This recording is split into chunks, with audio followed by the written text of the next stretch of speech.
Welcome back and continue the math series that we're running through. This is question 2 of 5. So more questions on the exam, but I've picked 5 different questions I think will help you with a few different skills.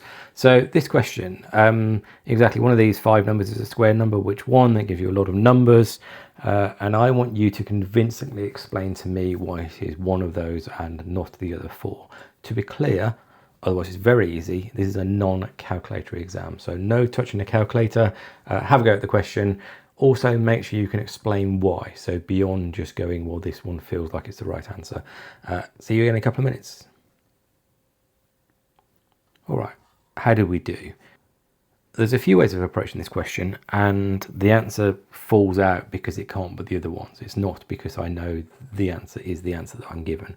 So I'm going to start with one that you may be aware of, and if you're not, you definitely should be. So if you think about what a square number is, a square number is where I take a number and multiply it by the same number to get another number. So it must be a case that the units times the units is going to give me the units of the new column. So what I mean by that is it's only the units of the number that I'm starting, which gives me the units of the number that I finish with.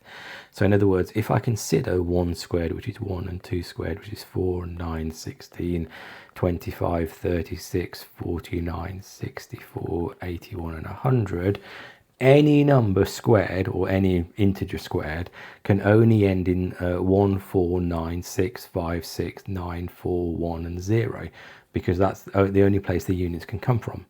So in other words, I definitely know it cannot be B, because B ends in 3, and 3 is not one of my ending units from here. So far so good. I've got rid of 1, but the problem is that doesn't work on any of the other numbers.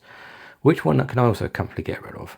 Well, I can definitely get rid of that one. And the reason I know I can get rid of that one is because that is going to be, well, if I take 1,000 and square it, it's going to be 6 zeros. So 1, 2, 3, 4, 5, 6.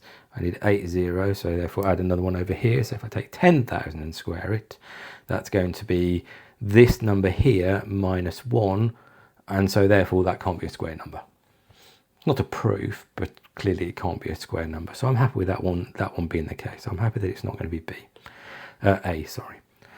Then I'm left with 3, so I'm left with C, D, and E. Well, E feels like it could be correct because I've got zeros over here. However, there are 3 zeros.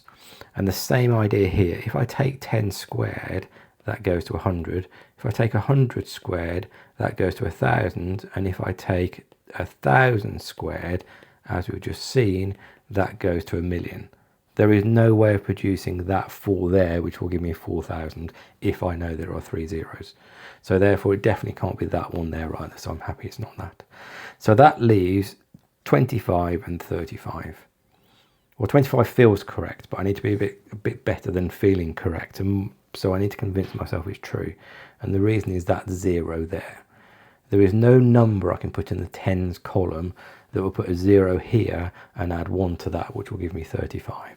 So therefore the answer must be C. So it's going to be 649, 485, 225. And now if I get my calculator out, that is going to tell me that I can find the square root, and that square root is 25,485. Great question. Bit of number logic, bit of number theory comes up really quite often, especially if you've done some SNC type questions. So hopefully everyone did okay with that one. Again, it's not terrible, but you sort of need to know how to approach it. Back tomorrow for a third one. Third one's a bit of geometry. Nice question tomorrow. I like this question. Come back tomorrow. Any comments today? Please do leave a comment. Subscribe. Again, helps the channel grow, which means more eyes get to see it. And I will see you all again tomorrow. Thanks all. Bye.